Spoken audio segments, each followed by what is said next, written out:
Settle in, close your eyes, and let your mind drift to a truth hidden in plain sight.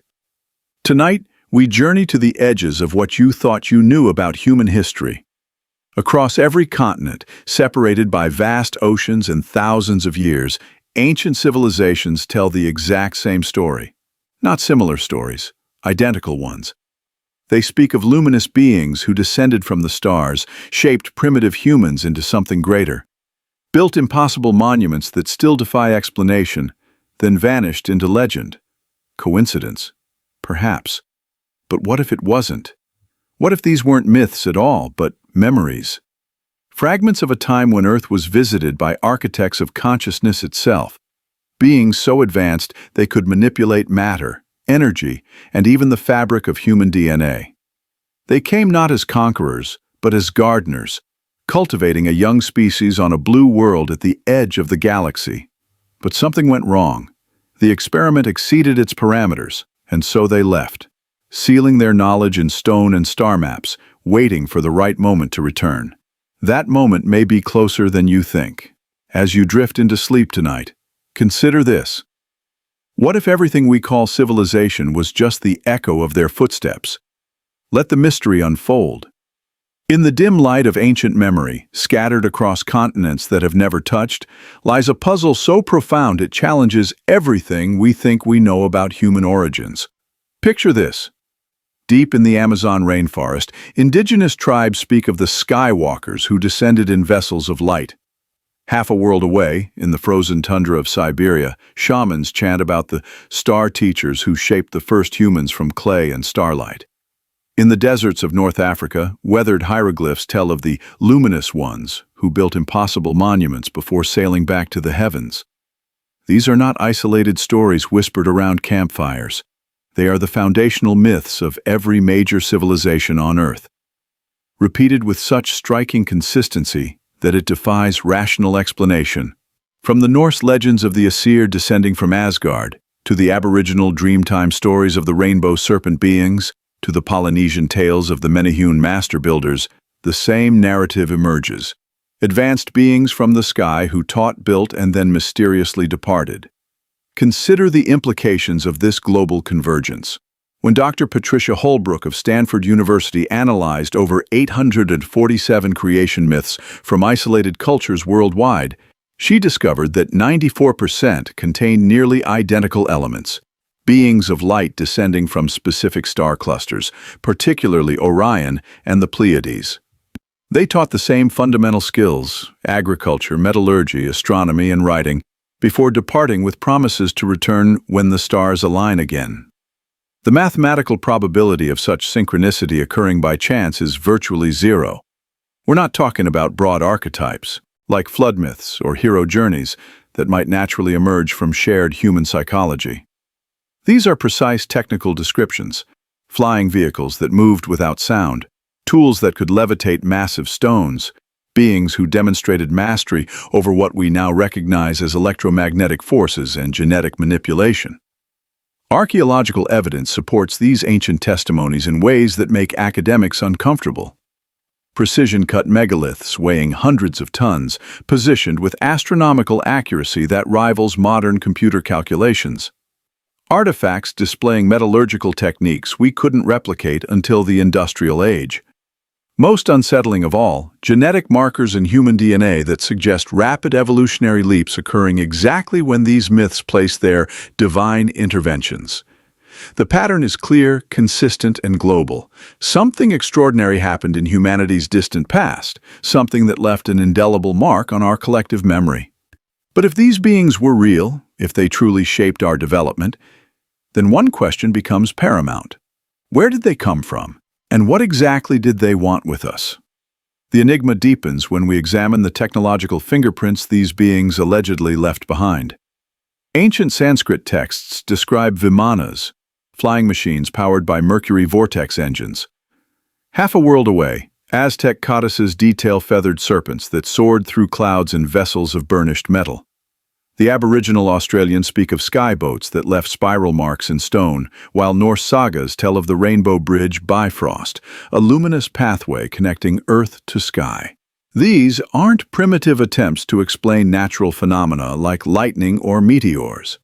The descriptions are surprisingly technical, often including operational details that align with modern aerospace principles.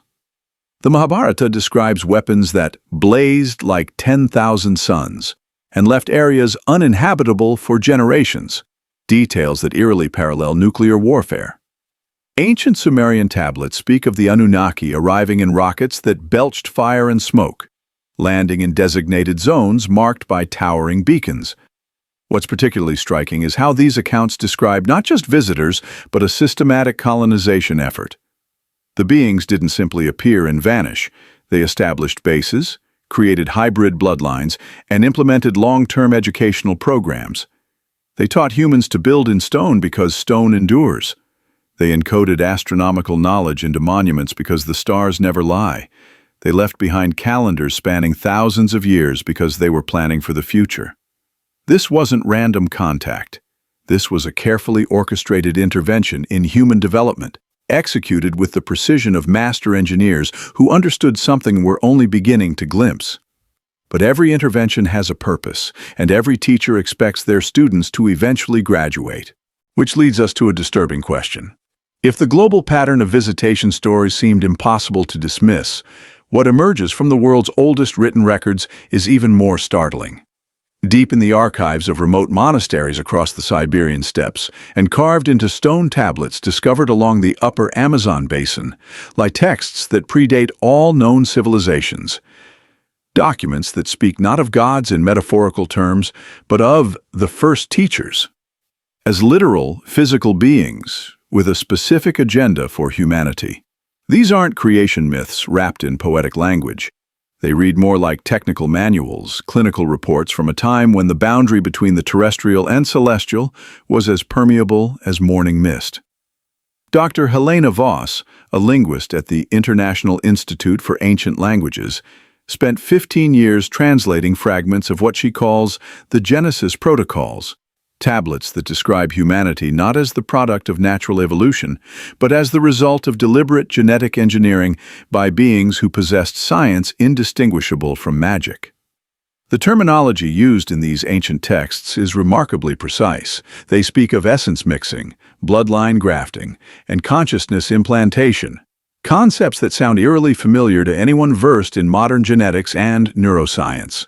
According to these ancient protocols, humanity was designated as the Garden Keepers, a species engineered not for worship or slavery, but for stewardship. The texts describe a cosmic hierarchy where advanced civilizations across the galaxy operated under strict non-interference protocols, except in cases where younger worlds required temporary guidance to prevent ecological collapse or premature self-destruction. Earth, it seems, was one such world, a planet rich in biodiversity, but inhabited by primitive hominids lacking the cognitive capacity to maintain planetary balance. The first teachers, identified in various texts as the Elohim, the Watchers, or simply those who descend, arrived during what geologists now recognize as the end of the last ice age. Their mission was clinical: uplift the indigenous species just enough to serve as planetary custodians, then withdraw to allow natural development. The process involved what the tablets describe as divine breath, the introduction of advanced neural pathways that would grant humans language, abstract thinking, and most crucially, an innate understanding of ecological interconnectedness.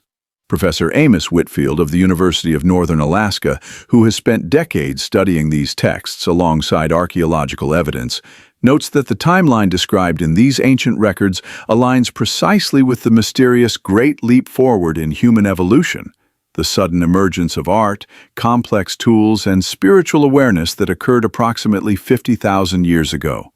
But these ancient records reveal something far more unsettling than simple genetic manipulation.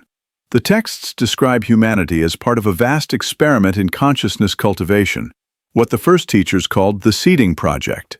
We weren't their first attempt. According to fragmentary accounts discovered in caves beneath the Ural Mountains, previous iterations of enhanced hominids had been created and subsequently recycled when they failed to meet the project's parameters. The tablets speak ominously of the cleansing waters that swept away earlier versions who had become corrupted by pride or consumed by the hunger for forbidden knowledge. The Siberian texts are particularly explicit about humanity's engineered purpose. We were designed as living bridges between the physical and quantum realms, beings capable of maintaining planetary harmony through what the ancients called resonant consciousness. Our neural architecture was supposedly fine-tuned to perceive and respond to the Earth's electromagnetic field, allowing us to serve as organic sensors for planetary health. This explains why indigenous cultures worldwide developed such sophisticated environmental wisdom, despite lacking modern scientific instruments. Dr. Iris Blackstone from the Arctic Research Collective has documented how these ancient protocols describe specific genetic markers that would activate during times of planetary crisis, dormant abilities that would awaken when humanity needed to fulfill its role as garden keepers. Her research suggests these activation sequences might be embedded in what we now call junk DNA, waiting for the right environmental triggers.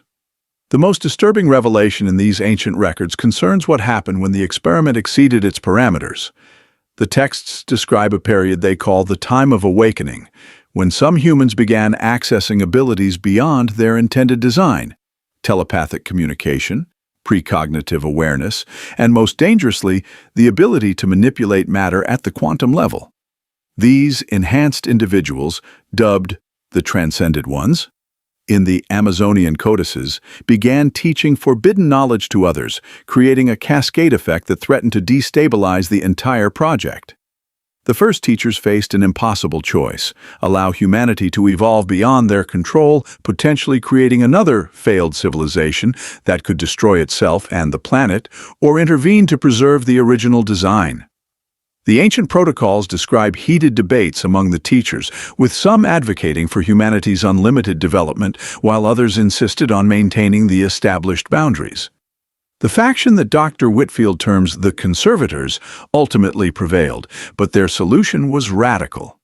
Rather than destroy their creation entirely, they implemented what the texts call the Great Forgetting, a systematic removal of advanced capabilities while preserving the core garden keeper functions. The process involved both genetic modifications and what can only be described as mass memory alteration, ensuring that future generations would retain their custodial instincts but lose access to the more dangerous abilities.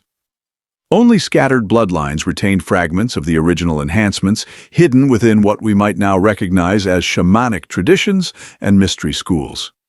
But even this intervention came with an expiration date, and the protocols suggest that humanity's true awakening was merely postponed, not prevented.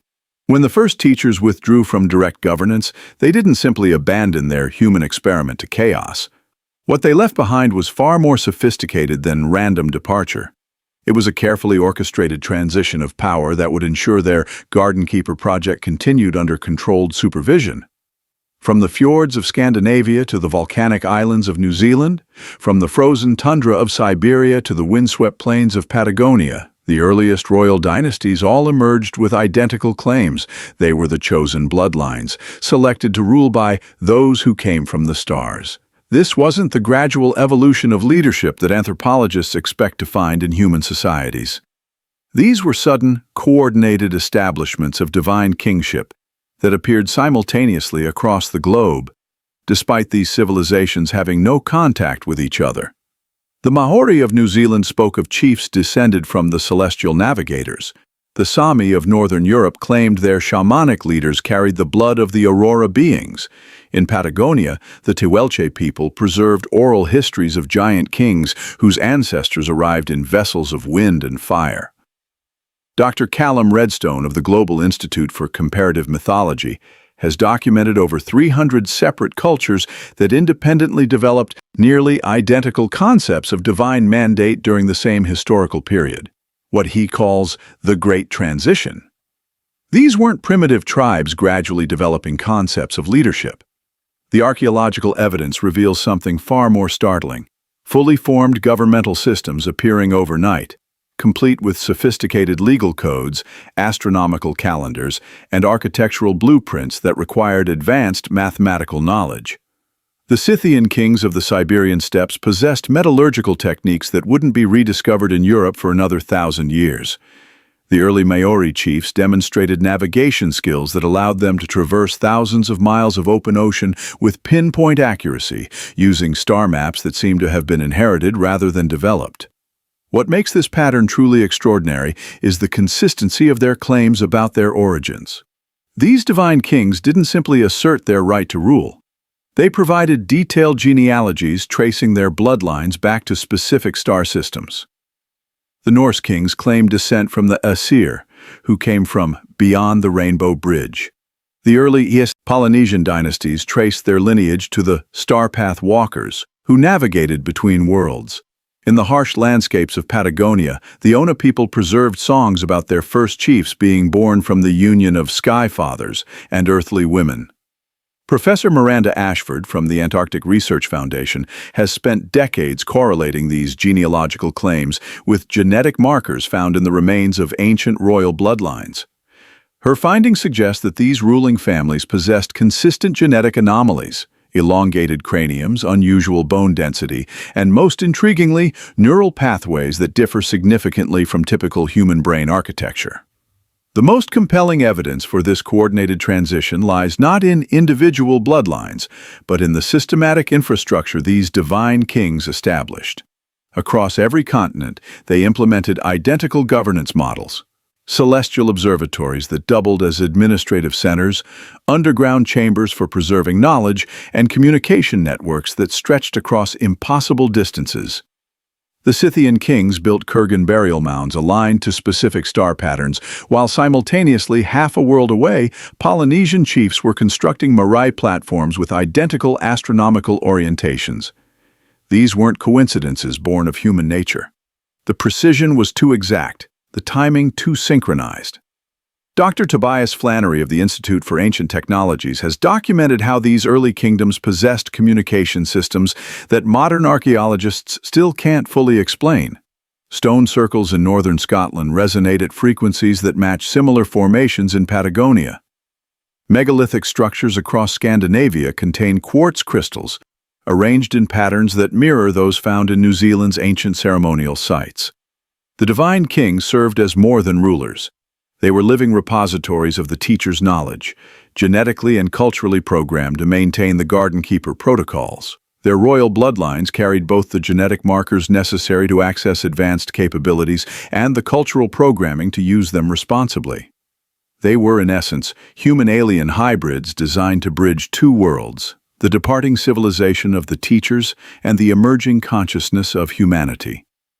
But perhaps the most disturbing aspect of this global divine kingship system was its built-in obsolescence. These weren't dynasties designed to rule forever. They were transitional governments with expiration dates encoded into their very DNA. Ancient records from across these cultures describe a gradual thinning of the blood, where each successive generation of divine kings possessed diminished abilities and shorter lifespans. The early Scythian kings allegedly lived for centuries, their descendants for decades, until eventually their bloodlines produced rulers indistinguishable from ordinary humans. This wasn't genetic degradation. It was programmed decline. The teachers had designed their hybrid bloodlines to gradually lose their enhanced capabilities over time, ensuring that humanity would eventually be governed by their own kind rather than remaining dependent on alien genetics. Dr. Evelyn Thorne from the Northern Institute of Genealogical Studies has traced this pattern across 17 different royal lineages, finding identical rates of capability loss occurring over the same time frames, regardless of geographical location or cultural isolation. The final phase of this transition coincided with what historians call the Age of Heroes, a period when the last of the truly divine kings performed legendary feats before disappearing into myth. These weren't metaphorical stories, but historical records of the final activation of dormant genetic programs, allowing the dying bloodlines to demonstrate their otherworldly heritage one last time before the connection to their celestial ancestors was permanently severed. Yet even as these royal bloodlines faded into humanity, they left behind something that would prove far more enduring than genetic enhancement: institutional memory and the promise of return. Hidden beneath the ice sheets of ancient Greenland and carved into the red sandstone cliffs of remote Australia lie stone monuments that challenge everything we thought we knew about human history. These aren't the familiar hieroglyphs of Egypt or the cuneiform tablets of Mesopotamia. These are records of something far more extraordinary.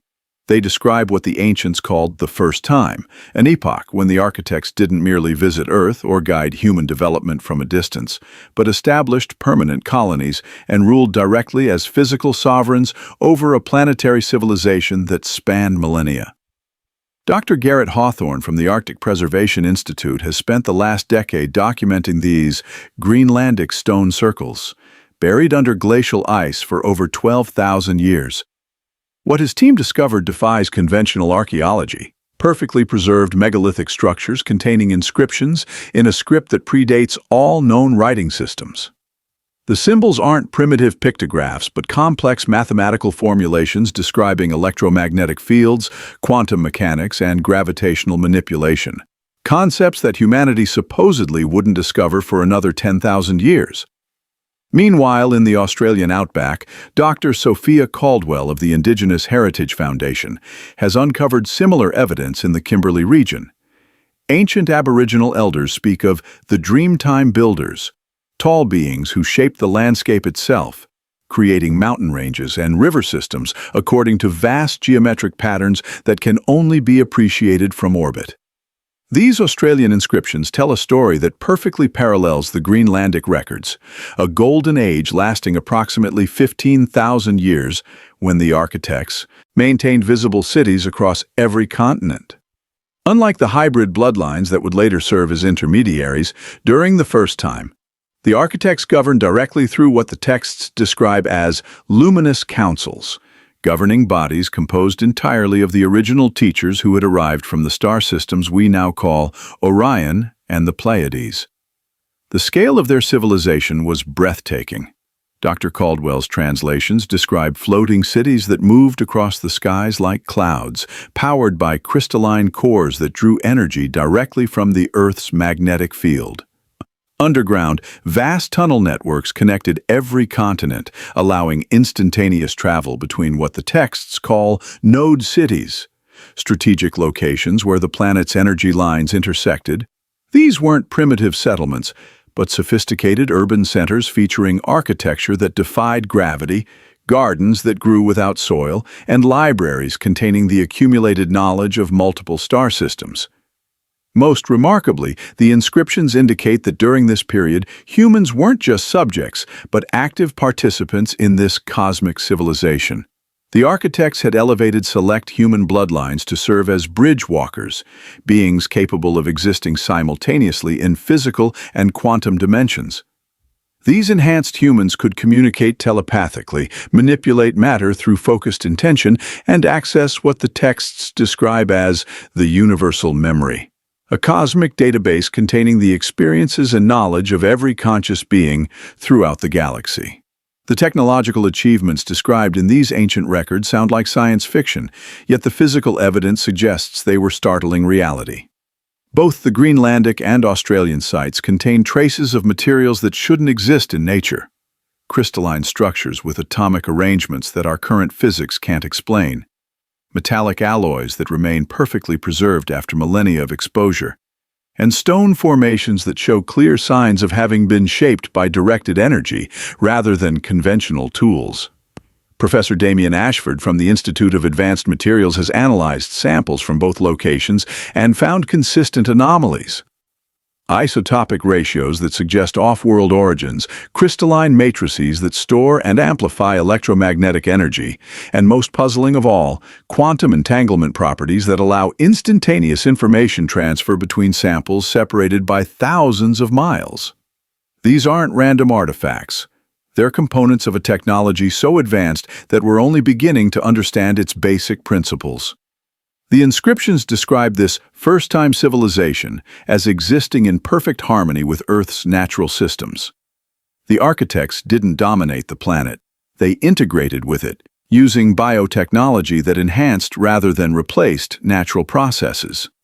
Their cities grew like living organisms, Their transportation systems followed the planet's energy meridians, and their manufacturing processes actually improved the environment rather than degrading it. They had achieved what we now recognize as a Type 1 planetary civilization, complete mastery over their world's energy and resources without ecological destruction. But perhaps the most profound aspect of the first time wasn't the technology. It was the consciousness revolution that the architects facilitated.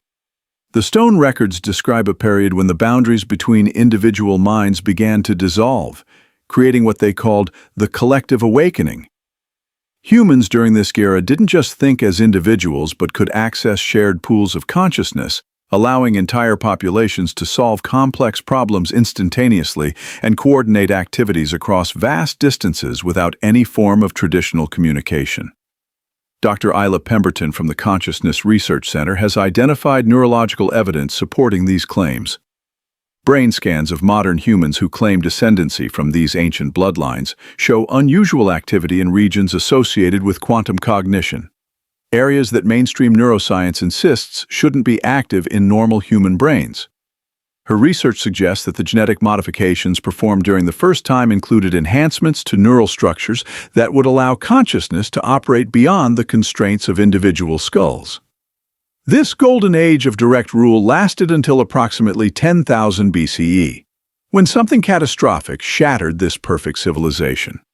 The inscriptions become fragmented and desperate toward the end, describing internal conflicts among the architects themselves. Some wanted to continue expanding human consciousness indefinitely, while others insisted that the experiment had become too dangerous. The texts speak of the Great Schism that divided the luminous councils and ultimately led to the systematic dismantling of their planetary civilization. But what could have been so dangerous that beings with such advanced technology would choose to abandon everything they had built, leaving behind only ruins and memories encoded in stone? The answer to what could destroy such an advanced civilization lies buried in the deepest layers of these ancient sites, where the inscriptions shift from celebration to warning. The final records speak of humanity's consciousness expansion, accelerating beyond all projected parameters, creating abilities that even the architects hadn't anticipated. Some humans began demonstrating powers that transcended physical laws entirely, manipulating space-time, accessing parallel dimensions, and most terrifyingly, beginning to replicate the architect's own creation technologies. What started as a mentoring relationship had evolved into something the architects never intended, a potential rival civilization that could soon match or exceed their own capabilities.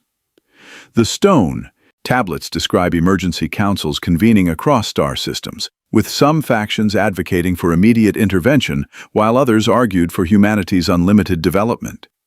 The debate that followed would tear apart their galactic society and ultimately lead to technologies being deployed that they had hoped never to use. Weapons of such devastating power that they could reshape reality itself. The evidence of these weapons still scars our planet today, hidden in plain sight as natural formations that are anything but natural. But to understand the true scope of what happened when gods turned their ultimate technologies against each other, we must examine the machines they left behind. Devices so sophisticated that even now, thousands of years later, they continue to function according to principles that challenge our understanding of physics, consciousness, and the very nature of reality itself. Scattered across the globe, from the frozen tundra of Alaska to the volcanic islands of Indonesia, stand monuments that mainstream archaeology has fundamentally misunderstood. These aren't tombs built by primitive civilizations to honor dead kings. They are sophisticated machines, constructed with precision that rivals our most advanced engineering, designed to harness and manipulate forces that we're only beginning to comprehend. The Pyramid Complex, hidden beneath the Alaskan permafrost, discovered by Dr. Quentin Riverside's team in 2019, contains granite chambers that still resonate at 528 Hz, the exact frequency that modern bioacoustics research has identified as optimal for DNA repair and cellular regeneration. But Alaska is just one node in a global network of these ancient devices. In the remote jungles of Java, Dr. Miranda Greystone from the Acoustic Archaeology Institute has documented temple complexes whose stone chambers produce identical frequencies, despite being constructed with completely different materials and separated by thousands of miles of ocean. The mathematical precision required to achieve such acoustic consistency across diverse geological conditions suggests a level of engineering sophistication that our civilization has yet to achieve. These structures weren't built randomly or through trial and error. They represent components of a vast planetary machine, each monument precisely positioned according to Earth's electromagnetic grid lines and calibrated to interact with cosmic frequencies that pulse through our solar system. What makes these ancient machines truly extraordinary isn't just their acoustic properties. It's their ability to amplify and focus energy in ways that defy conventional physics. The Indonesian temple complex at Gunung Padang, which Dr. Greystone's colleague Dr. Tobias Northfield has been studying for over a decade, contains crystalline structures embedded within its megalithic foundation that demonstrate piezoelectric properties far exceeding anything found in nature.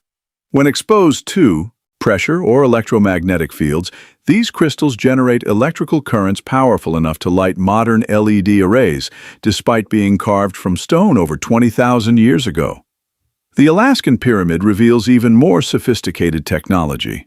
Deep within its core, Professor Celeste Wainwright from the Institute of Quantum Archaeology has discovered chambers lined with a metallic substance that exhibits room temperature superconductivity, a technology that our most advanced laboratories are still struggling to achieve. The metal isn't just conducting electricity, it's storing and amplifying it, creating standing wave patterns that correspond precisely to the Schumann resonance frequencies that naturally pulse through Earth's ionosphere. But perhaps most remarkable is what happens when multiple sites activate simultaneously.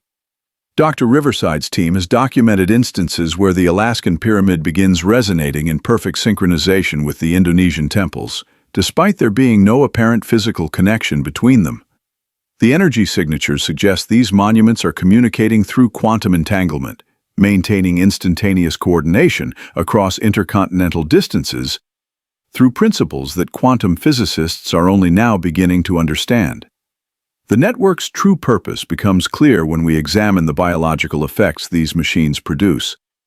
Dr. Aria Blackfield from the Center for Consciousness Studies has documented that prolonged exposure to the 528 Hz frequencies generated by these monuments triggers measurable changes in human brain activity. Subjects show increased activation in areas associated with intuition, pattern recognition, and what neuroscientists call non-local awareness, the ability to access information beyond the normal constraints of space and time. More intriguingly, blood samples taken from individuals after extended sessions within these acoustic chambers show enhanced DNA repair mechanisms and increased production of neural growth factors.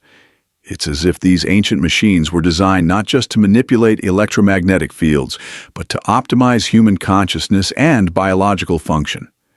The architects didn't just build communication devices, they created enhancement chambers that could upgrade human cognitive and physical capabilities. The Indonesian sites reveal additional functions.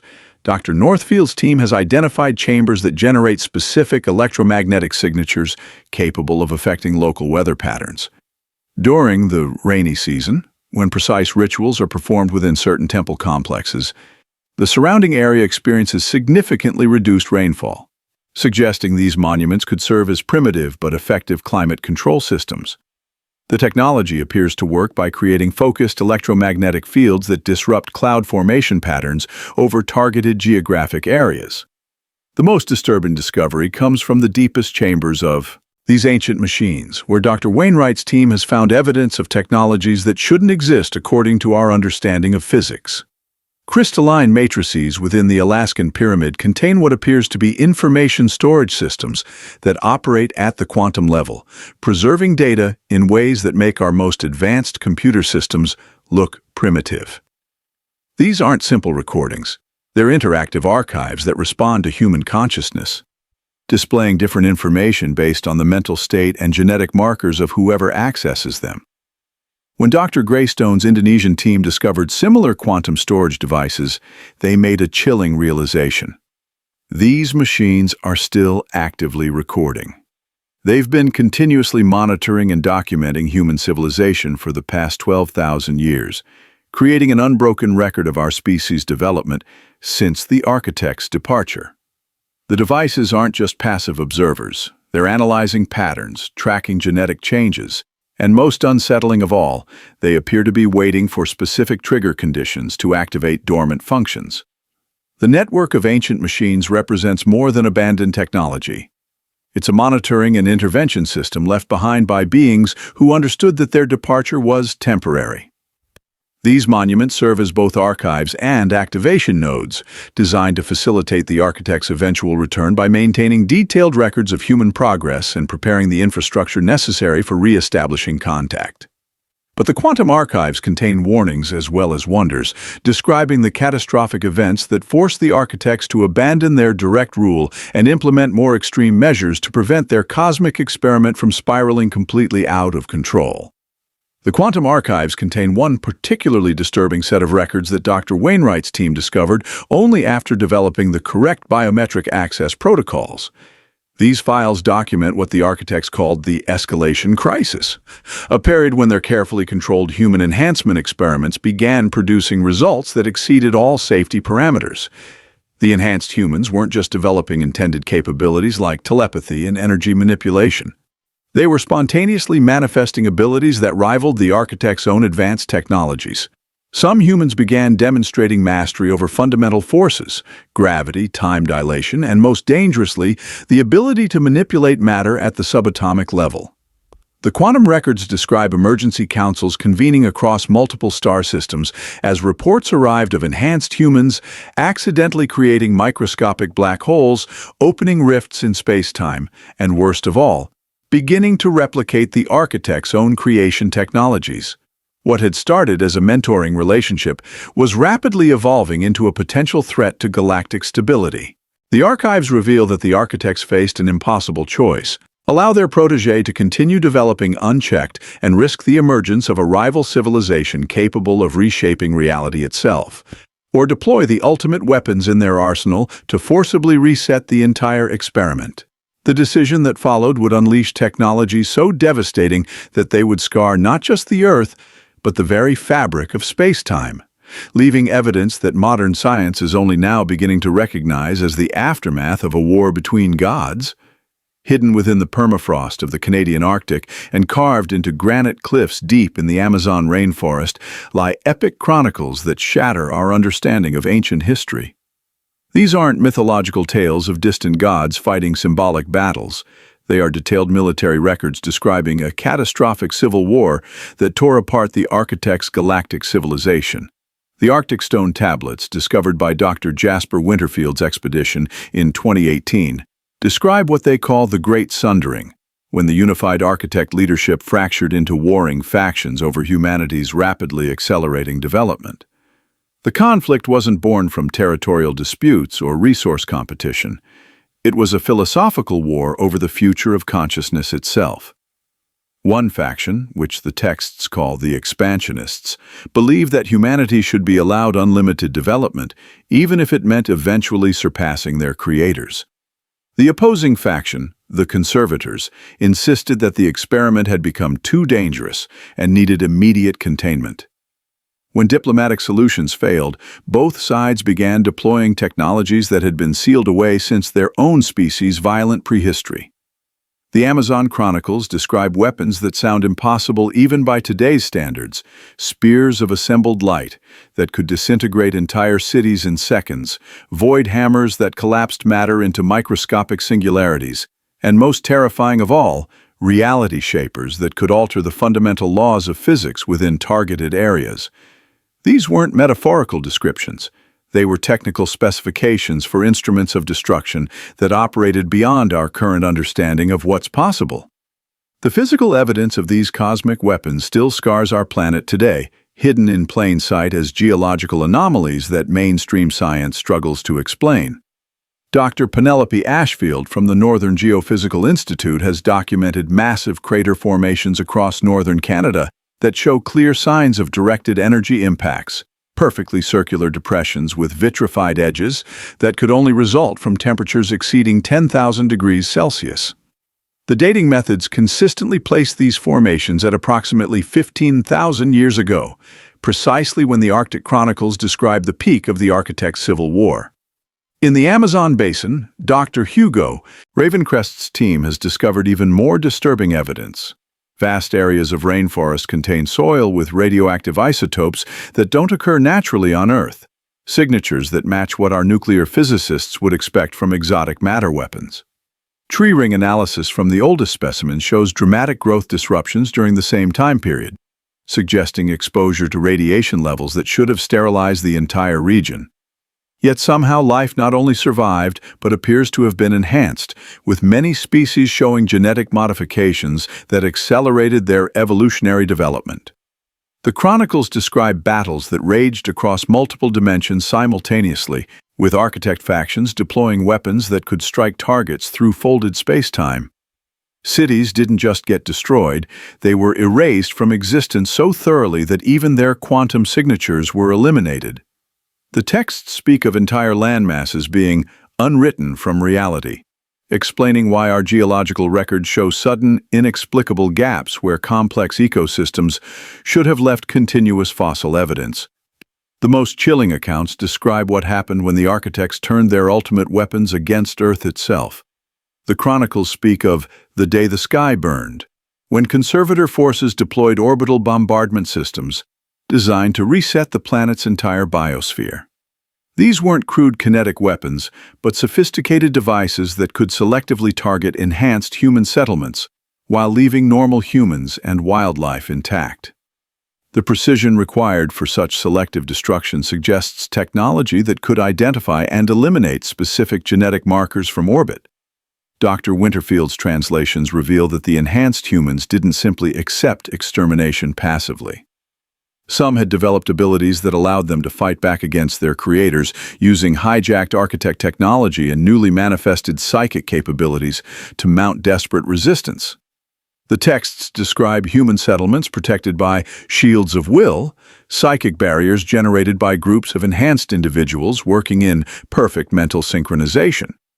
These shields could deflect energy weapons and even redirect them back at their sources. The war reached its climax when a faction of enhanced humans managed to capture an architect command vessel and began reverse engineering its reality manipulation systems. The chronicles describe this as the moment of ultimate transgression, when human consciousness briefly touched the fundamental codes that govern physical existence. For a terrifying instant, enhanced humans wielded the same universe-shaping powers as their creators, threatening to destabilize not just Earth, but the entire local galaxy cluster. The architect's response to this human transgression was swift and absolute. Rather than risk the emergence of a rival civilization capable of universal manipulation, both conservator and expansionist factions temporarily united to deploy what the chronicles call the final protocol, a weapon system so devastating that its use required unanimous consent from every architect faction across their galactic empire. The Amazon texts describe this weapon not as a physical device, but as a consciousness virus designed to sever humanity's connection to the quantum field that enabled their enhanced abilities. The deployment created what geologists now recognize as the Younger Dryas event, a sudden global climate catastrophe that plunged Earth into an ice age lasting over 1,000 years. But the climate change was merely a side effect. The real target was human consciousness itself. The weapon systematically deactivated the enhanced neural pathways that the architects had originally implanted, reducing the surviving enhanced humans to baseline cognitive levels and ensuring that future generations would be incapable of accessing the dangerous abilities that had nearly sparked a galactic war. Dr. Ravencrest's analysis of the genetic evidence confirms this deliberate downgrade. DNA samples from pre-catastrophe human remains show complex neural enhancement sequences that are completely absent from post-catastrophe populations. The weapon didn't just eliminate enhanced abilities, it rewrote human genetic code to prevent their redevelopment, effectively lobotomizing our species to ensure we could never again threaten cosmic stability. But the chronicles end with an ominous warning. The consciousness virus was designed with a built-in expiration date, programmed to gradually weaken over precisely 12,000 years, after which humanity's suppressed abilities would slowly begin to reawaken. Setting the stage for the architect's prophesied return, the war's aftermath left the architect's civilization forever changed, but it also created an unexpected consequence that would haunt them across the millennia. A small group of enhanced humans had managed to survive the consciousness virus by going into hiding, preserving fragments of forbidden knowledge that would eventually seed new transgression in ways the architects never anticipated. Even as the main architect factions waged their devastating war across the cosmos, a smaller group had been secretly operating on Earth under a different mandate entirely. These beings, who called themselves the Watchers, had been assigned a simple mission: observe human development from a distance and report back to the Architect High Council. They were explicitly forbidden from direct intervention, their role limited to passive surveillance of the grand experiment unfolding on the third planet of an unremarkable star system. But isolation breeds curiosity, and proximity breeds attachment. Dr. Magdalena Thornberry from the Institute of Xenoanthropology has translated fragments of what she calls the confession tablets, stone records discovered in underground chambers beneath the Carpathian Mountains that tell the story of the Watchers' gradual descent from observers to participants. The tablets describe how these beings, initially content to monitor from orbital stations, became increasingly fascinated by human emotion, creativity, and the unpredictable spark of consciousness that even their advanced science couldn't fully explain. The transgression began small, sharing agricultural techniques with struggling tribes, teaching metallurgy to help humans survive harsh winters, providing medical knowledge to combat devastating plagues. Each intervention was rationalized as preventing unnecessary suffering, justified as maintaining the stability necessary for proper observation. But with each act of compassion, the Watchers found themselves more deeply invested in human welfare and increasingly critical of the Architect High Council's policy of detached experimentation. The confession tablets reveal that the Watchers' most catastrophic decision emerged from what they genuinely believed was an act of mercy. As the Architect Civil War raged in distant star systems, Earth's enhanced human populations were being systematically exterminated by automated weapon systems. Faced with the imminent genocide of beings they had grown to care for, 200 Watchers made a unanimous decision that would forever alter the trajectory of human evolution. They descended to Earth's surface and began actively shielding human settlements from the orbital bombardments. Dr. Thornberry's translations describe this as the Great Descent, when the Watchers abandoned their observation posts and established physical bases in remote mountain regions across the globe. But their protective intervention quickly evolved into something far more ambitious. Led by a being the tablets identify as Samiel the Compassionate and his lieutenant Azrael the Knowledge-Bearer, the Watchers began a systematic program of genetic enhancement designed to help humans survive the cosmic war raging above them. Unlike the careful, controlled modifications performed by the original architects, the Watchers' enhancements were desperate and experimental. They didn't have access to the sophisticated laboratories and quantum manipulation tools of their superiors. They had to work with primitive conditions and improvised techniques.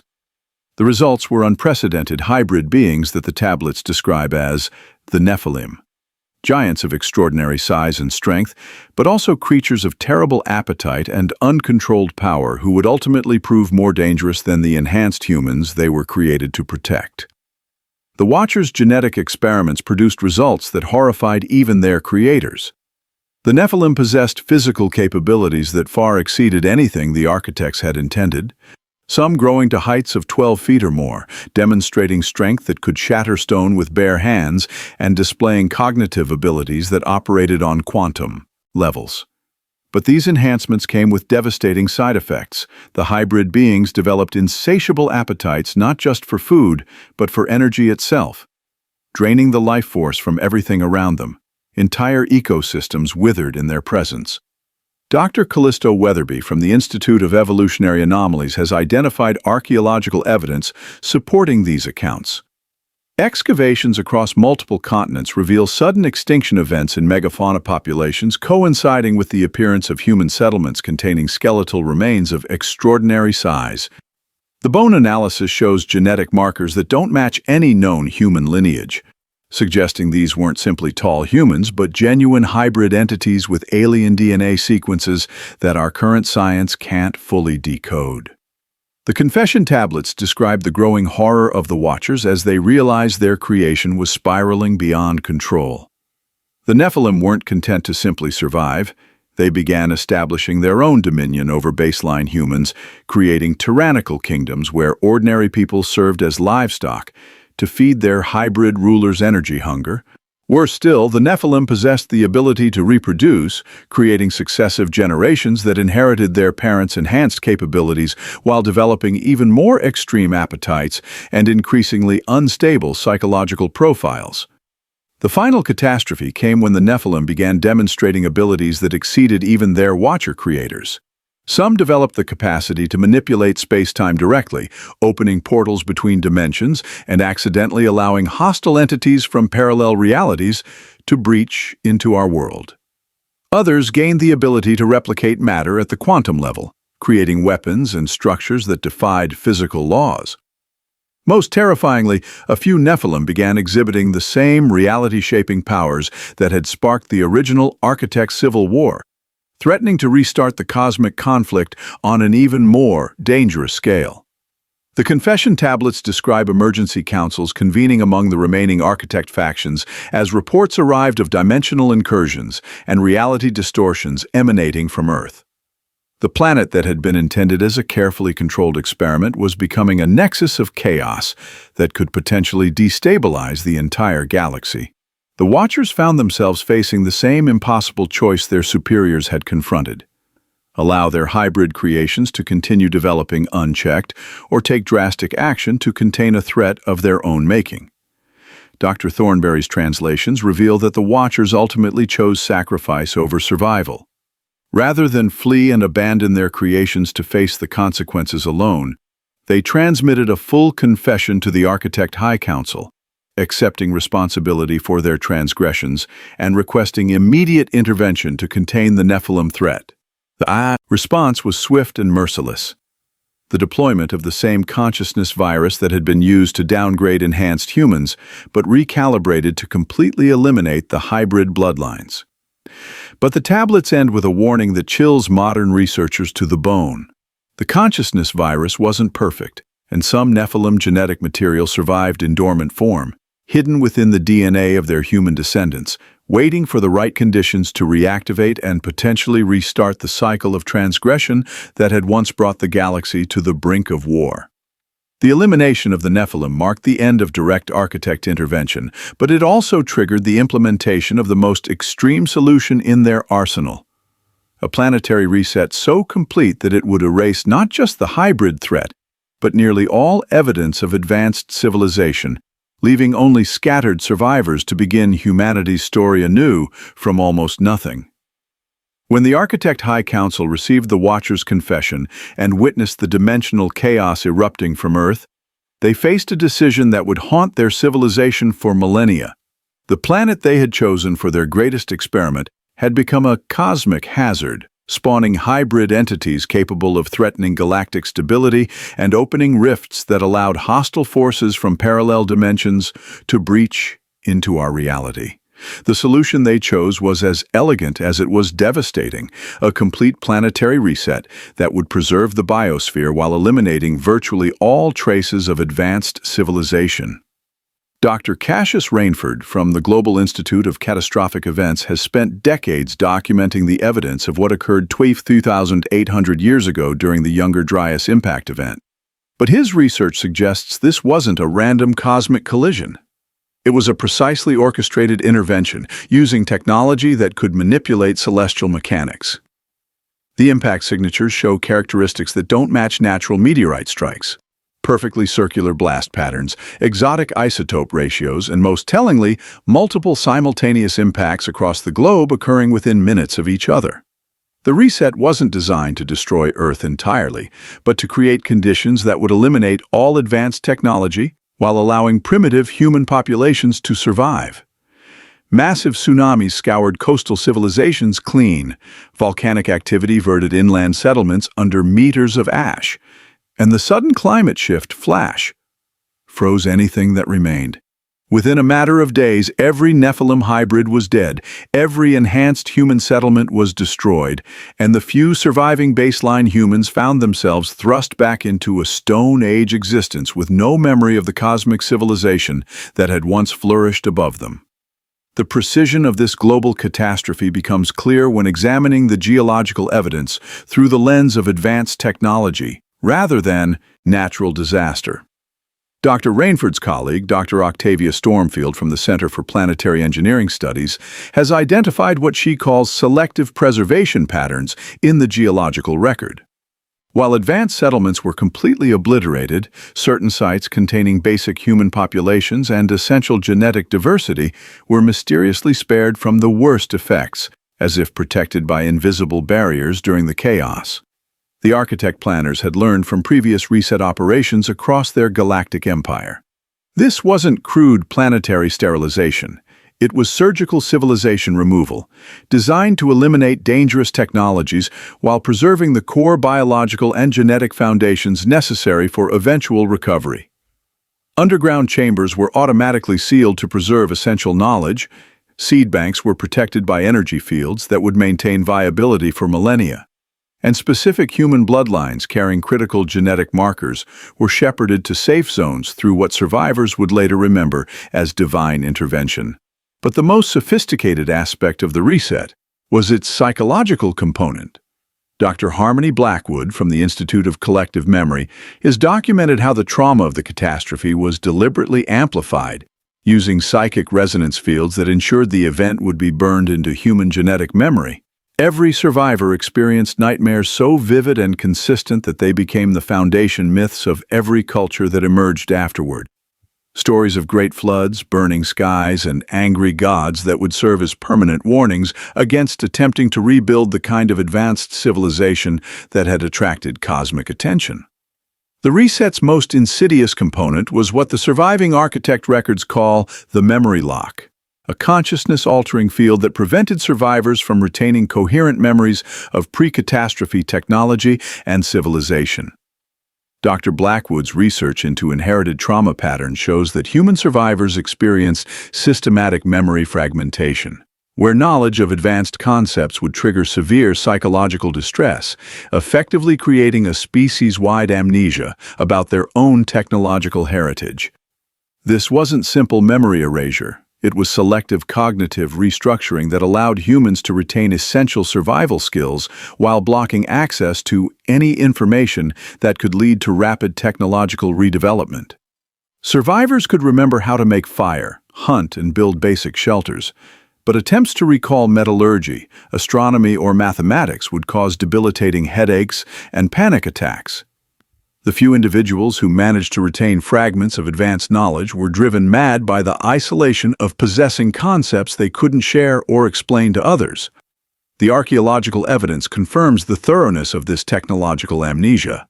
Post-reset human settlements show no continuity with pre-catastrophe engineering knowledge. Pottery techniques regressed to the most basic forms, tool-making started over from crude stone implements, and architectural knowledge was reduced to simple mud brick construction. It was as if humanity's collective intelligence had been surgically reduced to ensure they would need thousands of years to redevelop the capabilities that had once made them dangerous to galactic stability. Yet the architects, in their calculated mercy, embedded a crucial failsafe within the reset protocol. Dr. Stormfield's analysis of global monument placement reveals that the surviving megalithic structures weren't random remnants. They were deliberately preserved beacon systems designed to gradually reawaken human potential over a precisely calculated time frame. These monuments would slowly release psychic dampening fields as the millennia passed, allowing human consciousness to naturally evolve back toward its enhanced state, but at a pace that would prevent the rapid escalation that had previously led to cosmic crisis. The reset also included what the records call genetic time locks, dormant DNA sequences that would automatically activate when humanity reached specific technological milestones. These wouldn't restore the dangerous reality manipulation abilities that had sparked the original conflict, but would provide the enhanced cognitive capabilities necessary for humans to serve their intended role as planetary stewards when the architects eventually returned to assess their experiment's progress. Most significantly, the reset was designed with an expiration date. The consciousness-dampening fields, memory locks, and genetic suppressions were programmed to gradually weaken over exactly 13,000 years, a time frame that would allow human civilization to redevelop, while ensuring that any surviving architect observers could monitor and intervene if dangerous patterns began re-emerging. By the calculations embedded in the reset protocol, humanity should be ready for recontact sometime in the early 21st century of what we now call the Common Era. But the reset's most haunting legacy was what it did to the surviving Watchers. Those who had triggered the crisis through their compassionate transgression found themselves trapped on Earth, stripped of their advanced capabilities and condemned to walk among the humans they had tried to save. Remembering everything they had lost while watching their former subjects struggle to rebuild from the ashes of their intervention, the post-reset world fell into what the surviving records call the Great Silence, an era when the heavens that had once been filled with the voices and vessels of the architects became empty, leaving humanity alone for the first time in their existence to develop without divine guidance, yet carrying within their collective unconscious a persistent sense that something vast and important had been lost, a longing that would drive them to build temples pointing skyward and create myths of return that would echo across every culture until the day when the silence would finally be broken. When the smoke finally cleared from the Great Reset and the Earth settled into its new configuration, humanity faced something unprecedented in their entire evolutionary history: absolute silence from the heavens. For the first time since their creation, no voices descended from the stars, no luminous beings offered guidance, and no divine interventions shaped the course of human development. The species that had been designed as garden keepers found themselves alone in a garden they could barely remember how to tend. Dr. Isadora Graymont from the Institute of Post-Catastrophic Anthropology has documented how this silence manifested in the earliest post-reset settlements. And archaeological evidence shows that the first human communities spent enormous amounts of energy building structures oriented toward the sky, not for practical purposes like agriculture or defense, but as desperate attempts to re-establish contact with their absent creators. Stone circles, earthen mounds, and primitive observatories appear at every early settlement, all designed to amplify sound and light signals skyward. The psychological impact of this abandonment cannot be overstated. Genetic memory carried fragments of the time when gods walked among humans, when questions were answered by beings of infinite wisdom, when the complexities of existence were managed by superior intellects. Now, faced with disease, natural disasters, and the countless challenges of survival, humans had to develop solutions independently for the first time in their species' history. The archaeological record shows evidence of widespread depression, with many early settlements showing signs of collective abandonment as entire communities simply gave up hope of divine rescue. Yet from this desperation emerged humanity's most remarkable adaptation: the transformation of memory into faith. Dr. Graymont's colleague, Dr. Percival Ashworth, from the Center for Evolutionary Spirituality, has traced how the fragments of genetic memory that survived the reset gradually coalesced into the world's first religious systems. Unable to contact their creators directly, humans began developing elaborate rituals designed to maintain connection with the absent architects through symbolic action and collective belief. These weren't primitive superstitions born from ignorance. They were sophisticated preservation systems for maintaining fragments of advanced knowledge across generations. The megalithic structures that humans built during this period weren't just monuments to lost gods, but functional devices designed to recreate the resonant frequencies that had once facilitated divine communication. The stone circles of Britain, the medicine wheels of North America, and the ceremonial platforms of the Pacific Islands all demonstrate identical acoustic properties, suggesting that scattered human populations were following inherited blueprints for constructing communication arrays. Most remarkably, these early religious systems began developing what Dr. Ashworth calls placeholder protocols, ritualized behaviors designed to maintain human readiness for eventual divine return. Priesthoods emerged whose primary function wasn't to interpret divine will, but to preserve technical knowledge in religious form until the day when the gods would return to explain its true meaning. Sacred mathematics was encoded in temple architecture, astronomical observations were preserved in seasonal ceremonies, and genetic enhancement techniques were disguised as healing rituals passed down through mystery schools. The most poignant evidence of humanity's desperate attempts to bridge the silence comes from what Dr. Ashworth calls the Great Calling Projects, massive undertakings that required entire civilizations to coordinate their efforts in creating signals visible from space. The Nazca lines of Peru stretch across hundreds of square miles, forming geometric patterns and animal figures that can only be fully appreciated from high altitude. Similar geoglyphs appear across every continent, all created during the same post-reset period, all oriented toward the same stellar regions where the architects were believed to have originated. These weren't artistic expressions or religious symbols. They were desperate messages written in the only permanent medium available to a technologically diminished species. The mathematical precision required to create these patterns suggests that fragments of advanced knowledge survived the reset, carefully preserved by secret societies who understood their true purpose.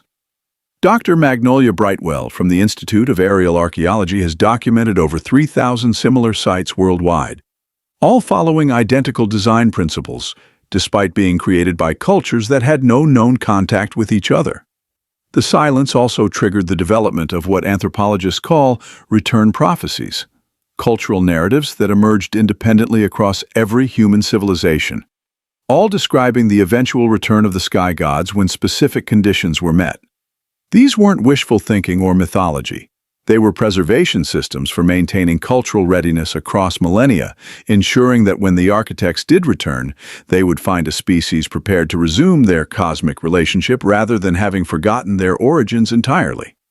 The most sophisticated response to the silence emerged in what Dr. Brightwell terms the keeper networks, secret societies that developed across every continent with identical organizational structures and preservation mandates. These weren't mystical cults or political conspiracies, but highly disciplined knowledge preservation systems designed to maintain fragments of architect technology and science across the millennia of enforced ignorance. The keepers understood that the silence was temporary and that their role was to ensure humanity would be ready when contact resumed. Archaeological evidence suggests these networks maintained communication across vast distances, using techniques that mainstream science still can't explain. Symbols carved into remote mountain caves match exactly with markings found in underground chambers on different continents, indicating coordination that shouldn't have been possible for supposedly primitive post-reset civilizations. Dr. Ashworth's analysis of these symbol systems reveals they encode sophisticated information about astronomy, genetics, and consciousness manipulation, knowledge that wouldn't be rediscovered by mainstream science for thousands of years. Perhaps most remarkably, the keeper networks appear to have maintained accurate countdown systems tracking the exact duration of the reset protocol. Stone calendars found at sites across the globe all point to the same time period for the end of the silence, calculations that align precisely with the 13,000-year time frame embedded in the architect reset programming. These ancient timekeepers weren't just measuring years. They were maintaining vigil for the moment when the dampening fields would weaken sufficiently to allow renewed contact.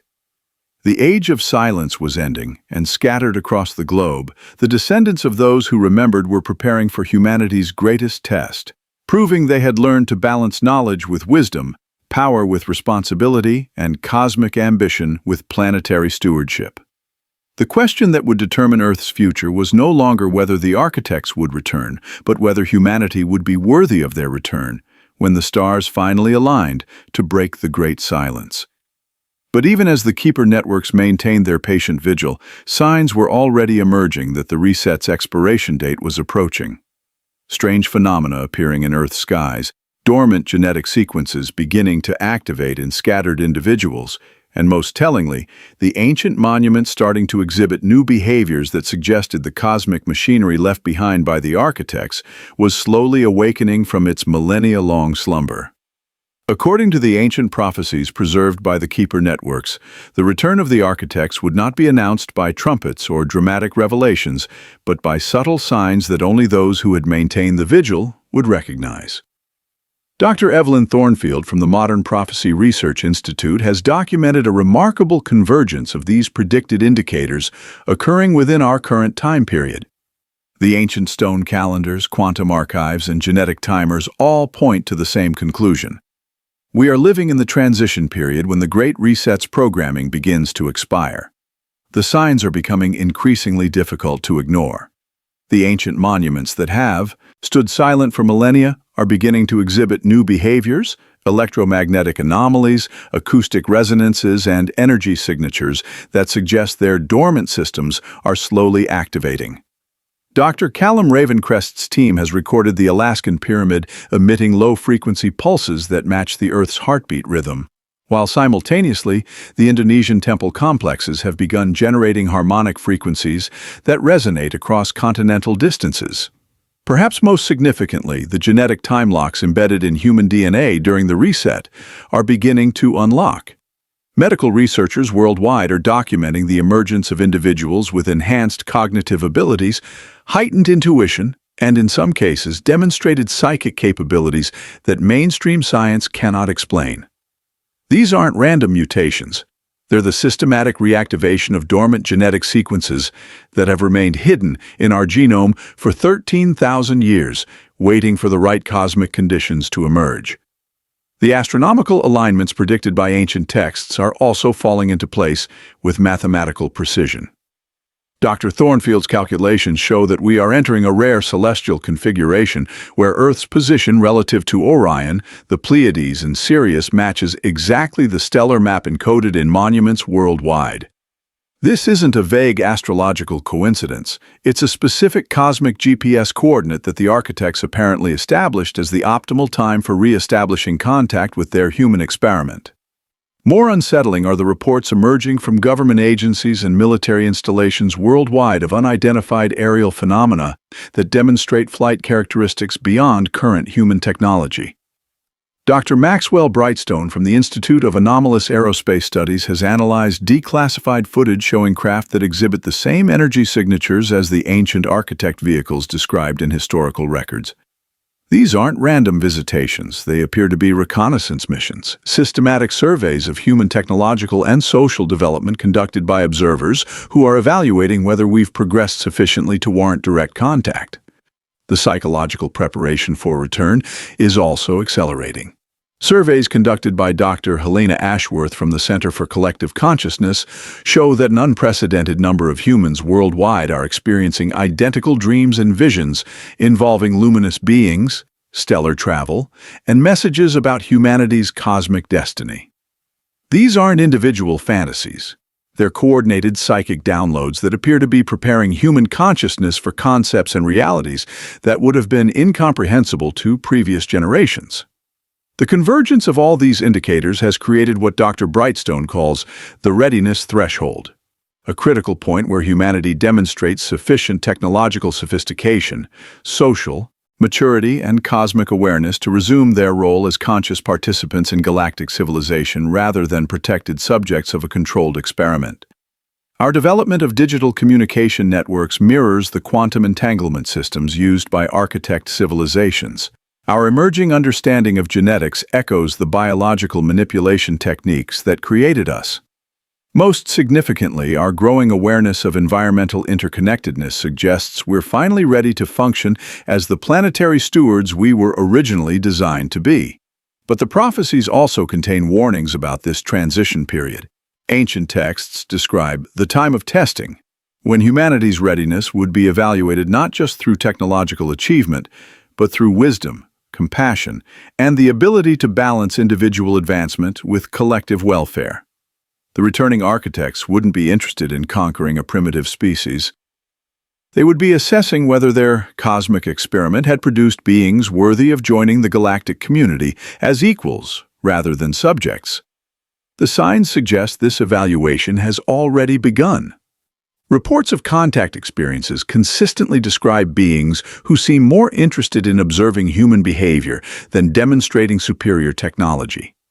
They appear to be studying our responses to global challenges, our treatment of other species, and our capacity for cooperation across tribal and national boundaries. The test isn't whether we can build spacecraft or decode their technology. It's whether we've evolved beyond the aggressive and destructive tendencies that made us dangerous during the first time. The prophecies conclude with what may be the most important revelation of all. The architect's return won't mark the end of human independence, but rather our graduation into cosmic citizenship. Dr. Thornfield's analysis of the final prophetic texts reveals that the original experiment was never about creating a servile species, but about nurturing a new branch of consciousness that could contribute unique perspectives to the galactic community. Humanity's chaotic creativity, emotional depth, and unpredictable innovation represent qualities that even advanced civilizations value and seek to preserve. The return scenario described in these ancient records doesn't involve conquest, salvation, or judgment. It describes a careful reintegration process where humans would gradually be introduced to galactic civilization while maintaining their planetary autonomy.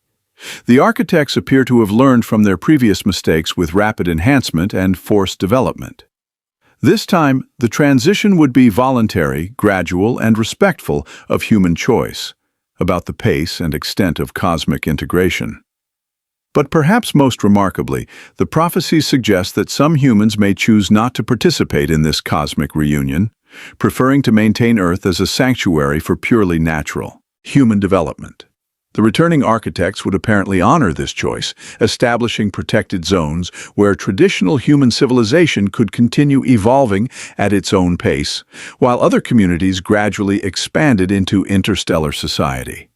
The final prophetic message is both humbling and inspiring. We are not the end product of the architect experiment, but its beginning. The qualities that make us uniquely human, our creativity, our unpredictability, our capacity for both great compassion and terrible mistakes, are precisely what the galaxy needs to continue evolving toward greater consciousness and complexity. The age of silence is ending. The stars are aligning, and somewhere in the depths of space, ancient beings who once walked among our ancestors are making their final preparations for a homecoming that will transform not just humanity, but the entire cosmic community we are destined to join. The question is no longer whether they will return, but whether we are ready to take our place among the stars as the grown children of the architects, carrying forward their legacy while writing the next chapter of the greatest story ever told. Let your breathing slow now, and allow these ancient mysteries to settle gently into your subconscious. As you close your eyes tonight, remember that you are part of something infinitely larger than yourself. You carry within your very DNA the echoes of starlight, the whispers of beings who once walked among your ancestors, and the promise of a cosmic destiny that stretches beyond the horizon of dreams. The architects may have withdrawn to the distant stars, but they left their greatest gift embedded in your consciousness. The ability to wonder, to seek, to imagine possibilities that transcend the boundaries of what seems possible. Every time you look up at the night sky and feel that inexplicable pull toward something greater, you're experiencing the genetic memory of home. Tonight, as sleep takes you, let your mind drift among the constellations where ancient teachers still watch and wait. Feel the pulse of the earth beneath you, the same rhythm that has been counting down the millennia until their return. You are both ancient and eternal, a bridge between worlds carrying forward a story that began before history and will continue long after the last star fades. Rest now, knowing that you are exactly where you need to be, exactly when you need to be here. The silence is ending, the signs are awakening, and tomorrow brings us one day closer to the greatest reunion in human history. Sleep well, children of the stars. The architects are coming home. Sweet dreams.